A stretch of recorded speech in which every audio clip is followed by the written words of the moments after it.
प्रकाश आंबेडकर यांना बाळासाहेब आंबेडकर म्हणून सुद्धा ओळखले जाते. ते एक भारतीय राजकारणी, सामाजिक कार्यकर्ते, लेखक आणि वकील आहेत. तसेच ते 3 वेळा MP म्हणजे खासदारसुद्धा झाले आहेत. ते भारताच्या 12व्या आणि 13व्या लोकसभा अकोला मतदारसंघाचे सदस्य होते. त्यांनी भारतीय संसदेच्या दोन्ही सभागृहात काम केले आहे. डॉक्टर बाबासाहेब आंबेडकर यांचे नातू असल्याने त्यांना प्रेरित असलेल्या वंचित बहुजन आघाडीचे ते संस्थापक व अध्यक्ष आहेत. प्रकाश आंबेडकरांचं वैयक्तिक जीवन. प्रकाश आंबेडकर हे डॉक्टर बाबासाहेब आंबेडकर आणि रमाबाई आंबेडकर यांचे थोरले नातू आहेत. त्यांच्या वडिलांचे नाव यशवंत आंबेडकर म्हणजेच भैयासाहेब आणि आईचे नाव मीरा आहे. आंबेडकर कुटुंब नव्याना बुद्ध धर्माचे अनुयायी आहेत. त्यांना 2 धाकटे भाऊ आहेत. एकाचं नाव भीमराव तर दुसऱ्यांचं नाव आनंदराज आणि एक बहीण रमाबाई असून तिचे लग्न तेलतुंबडे यांच्याशी झाले आहे. प्रकाश आंबेडकर यांचे लग्न 27 नोव्हेंबर 1993 रोजी ब्राह्मण कुटुंबातील अंजली मायदेव यांच्याशी झाले आहे. त्यांना सुजात नावाचा एकुलता एक मुलगा आहे. सुजात सामाजिक कार्यात सक्रिय असतात. बाळासाहेब आंबेडकरांचे सुरुवातीचे शिक्षण आणि जीवन याविषयी जाणून घेऊया. तर प्रकाश आंबेडकर यांचा जन्म 10 मे 1954 रोजी मुंबई येथे झाला. त्यांचे नाव त्यांच्या आजोबांनी म्हणजेच डॉक्टर बाबासाहेब आंबेडकरांनी ठेवले. प्रकाश हे नाव ठेवण्यामागे कारण म्हणजे हाच प्रकाश सर्व समाजाला अंधारातून प्रकाशाकडे घेऊन जाणारा असा त्यांचा विश्वास होता. 1972 त्यांनी मुंबईमधील हायस्कूलमधून उच्च शिक्षण पूर्ण केले. शाळेत असताना त्यांची ओळख लपवण्यात आल्यामुळे त्यांना सामान्य विद्यार्थ्याप्रमाणे ट्रीट केले जात असत.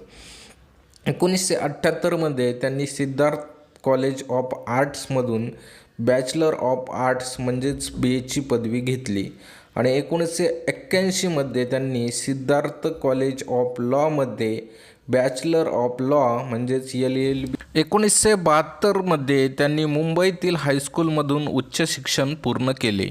शाळेत असताना त्यांची ओळख लपवण्यात आल्यामुळे त्यांना सामान्य विद्यार्थ्याप्रमाणे ट्रीट केले जात असत. 1978 त्यांनी Siddharth college of arts bachelor of arts BA पदवी प्राप्त केली आणि 1981 त्यांनी मुंबईच्या Siddharth college of law bachelor of law म्हणजेच LLB पदवी मिळवली. प्रकाश आंबेडकरांची राजकीय कारकीर्द चला तर पाहूया.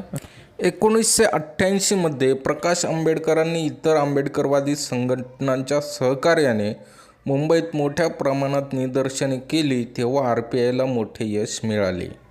रामायणाचा नायक राम आणि महाभारताचा नायक कृष्ण या 2 दैवी व्यक्तिमत्वाची कठोर चिकित्सा करणाऱ्या डॉक्टर बाबासाहेब आंबेडकर यांच्या रिडल्स इन हिंदुइझम या इंग्रजी ग्रंथाने 1987-88 दरम्यान मोठे वादळ उठवले होते. बाबासाहेब आंबेडकर यांच्या या ग्रंथावर बंदी घालावी अशी मागणी शिवसेना व अन्य संघटनांनी केली होती.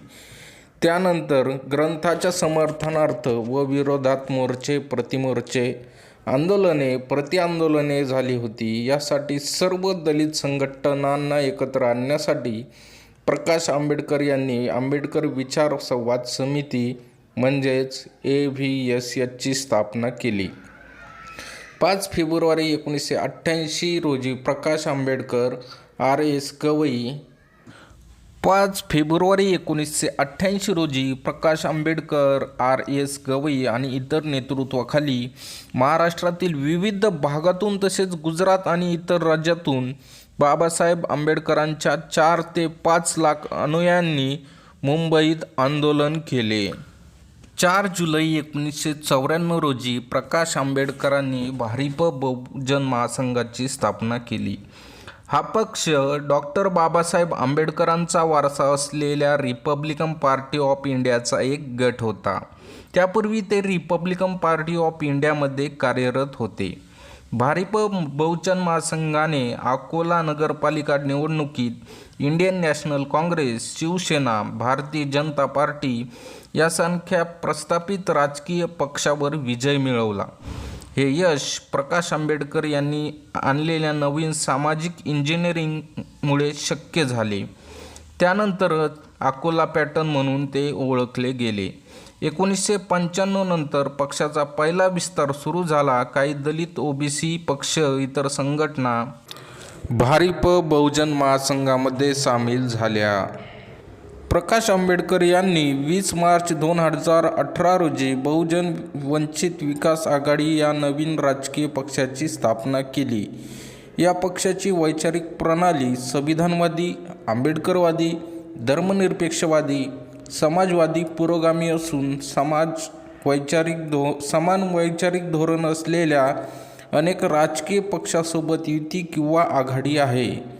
शिवसेना, बीजेपी आणि राष्ट्रवादी काँग्रेस यांच्या राजकारणाला कंटाळलेल्या महाराष्ट्राला प्रकाश आंबेडकर यांनी वंचित बहुजन आघाडीच्या माध्यमातून एक नवीन पर्याय उभा केला आहे.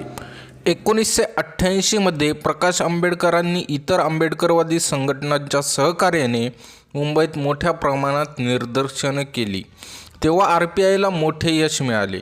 रामायणाचा नायक राम आणि महाभारताचा नायक कृष्ण या दोन्ही दैवी व्यक्तिमत्वाची कठोर चिकित्सा करणाऱ्या डॉक्टर बाबासाहेब आंबेडकर यांच्या रिडल्स इन हिंदुइझम या इंग्रजी ग्रंथाने 1987-88 दरम्यान मोठे वादळ उठविले होते.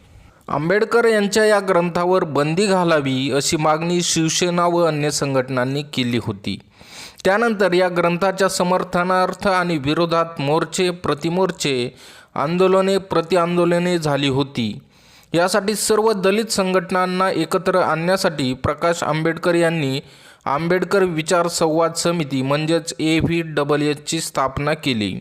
5 फेब्रुवारी 1988 रोजी प्रकाश आंबेडकर, RS गवई आणि इतर नेतृत्वाखाली महाराष्ट्रातील विविध भागातून तसेच गुजरात आणि इतर राज्यातून बाबासाहेब आंबेडकरांच्या 4 ते 5 लाख अनुयायांनी मुंबईत आंदोलन केले. ग्रंथाने सामाजिक व राजकीय वातावरण ढवळून काढले होते. सामाजिक तणावही निर्माण झाला होता. मुंबईत झालेल्या या आंदोलनामुळे काही दिवसातच 10 फेब्रुवारी रोजी शिवसेनेचे प्रतिनिधी, मराठा महासंघ आणि रिपब्लिकन पार्टी ऑफ इंडिया तसेच दलित पॅंथरचे प्रतिनिधी आणि तत्कालीन मुख्यमंत्री शंकरराव चव्हाण यांनी एकत्रित बसून या ग्रंथात व्यक्त झालेल्या मताशी सरकार सहमत नाही अशी टीप टाकण्याच्या तडजोडीवर हा वाद मिटला. 4 जुलै 1994 रोजी प्रकाश आंबेडकरांनी भारिप बहुजन महासंघाची स्थापना केली. हा पक्ष डॉक्टर बाबासाहेब आंबेडकरांचा वारसा असलेल्या रिपब्लिकन पार्टी ऑफ इंडियाचा एक गट होता. त्यापूर्वी ते रिपब्लिकन पार्टी ऑफ इंडियामध्ये कार्यरत होते. भारिप बहुजन महासंघाने अकोला नगरपालिका निवडणुकीत इंडियन नॅशनल काँग्रेस, शिवसेना आणि भारतीय जनता पार्टी यांसारख्या प्रस्थापित राजकीय पक्षावर विजय मिळवला. हे यश प्रकाश आंबेडकर यांनी आणलेल्या नवीन सामाजिक इंजिनिअरिंगमुळे शक्य झाले. त्यालाच नंतर अकोला पॅटर्न म्हणून ओळखले गेले. 1995 नंतर पक्षाचा विस्तार सुरू झाला. काही दलितोत्तर, ओबीसी पक्ष आणि इतर संघटना भारिप बहुजन महासंघामध्ये सामील झाल्या. प्रकाश आंबेडकर यांच्या नेतृत्वात भारतीय रिपब्लिकन पार्टी आणि बहुजन महासंघ यांच्यातील युतीमुळे दलित आणि ओबीसींच्या एकत्रित आघाडीचे दर्शन घडले, ज्याची सांस्कृतिक ओळख मूलतः ब्राह्मोत्तर होती. बहुजन महासंघाच्या मते दलित आणि ओबीसी दोघेही ब्राह्मणवादी समाजव्यवस्थेमध्ये सांस्कृतिकदृष्ट्या समान उत्पीडित दिसतात. बहुजन महासंघाने बौद्ध, शीख, जैन आणि मुस्लिम तसेच शूद्र ओबीसी, अतिशूद्र दलित, आदिवासी, महिला, गरीब मराठा आणि गरीब ब्राह्मण जे जाती, वर्ग आणि लिंग शोषणाच्या अधीन गेले आहेत अशी बहुजन प्रवर्गाची व्याख्या केली. 1990 ते 1996 दरम्यान आंबेडकर राज्यसभेचे खासदार होते. ते रिपब्लिकन पार्टी ऑफ इंडियाचे उमेदवार म्हणून 1998मध्ये लोकसभा मतदारसंघातून 12व्या लोकसभा निवडणुकीत निवडून गेले होते. 1999मध्ये याच मतदारसंघातून दुसऱ्या वेळी ते 13व्या लोकसभा निवडणुकीसाठी भारिप बहुजन महासंघाचे उमेदवार म्हणून निवडून आले आणि 2004पर्यंत ते लोकसभा सदस्य होते.